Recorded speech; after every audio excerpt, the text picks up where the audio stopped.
იცით რა არის, მიხეილ სააკაშვილის მონაწილეობა ამ საბრძოლო მოქმედებებში რაღაცნაირად არ იგრძნობოდა, ის არ იტვირთავდა თავს, ბოროტად არ იყენებდა თავის თანამდებობას თავის ჯართან ურთიერთობისთვის.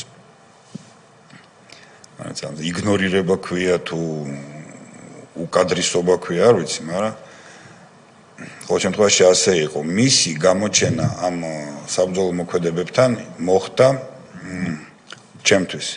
მე მოვედი საველე შტაბში, რაც გარკვეულ საქმეზე. ეს იყო შტაბი იყო გაშლილი კარალეთში, რაც ადგილი არის კაკლები ქვია და იქ იყო ეს შტაბი გაშლილი. მგონი კაკლების ის იყო ნარგავები იყო დიდი რაოდენობით და იქ იყო შტაბი გაშლილი. და იქ მითხრა ერთ-ერთმა ოფიცერმა, რომ პრეზიდენტი გაიქცა. იცით ახლა როგორი დამოკიდებულება წარ უნდა გქონდეს ადამიანს თავის პრეზიდენტის მიმართ და თავისი უმაღლესი მთავარსარდლის მიმართ პიროვნული.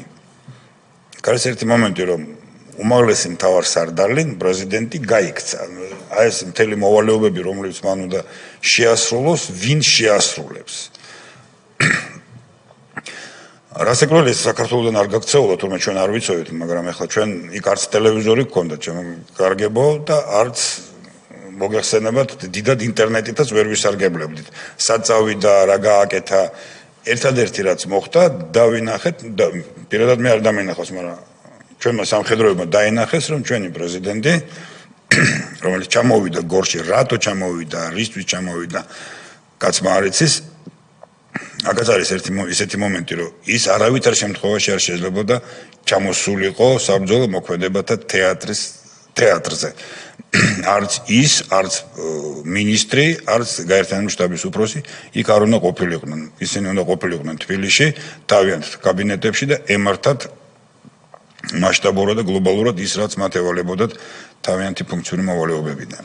მაგრამ ისინი იყვნენ იქ, აქ მოხდა ის, რომ პრეზიდენტი გაიქცა, ჯარმა ეს დაინახა, მაშინვე გავრცელდა ელვისებურად, რაღაცა ვირუსულივით გავრცელება მოხდა. პრეზიდენტი გაიქცა და რამაც გამოიწვია სერიოზული დემორალიზაცია ჯარში რასაკვირველია.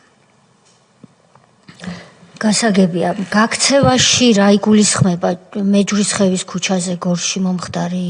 დიახ, ზუსტად. როდესაც მეჯვრისხევის ქუჩა იყო, თორე ჩემს ცნობილია, რომ მე ვიცი, რომ ეს გორში რაც მოხდა, როდესაც თვითმფრინავის ხმაზე უმაღლესი მთავარსარდალი დაცვას გაექცა. აქ ერთი პრობლემაა, რომ თუ რამე რუსული თვითმფრინავი იყო ჰაერში, ეს ალბათ მოსკოვი, დუბაი 11,000 მეტრის სიმაღლეზე და მის ხმას ის ვერ გაიგონებდა.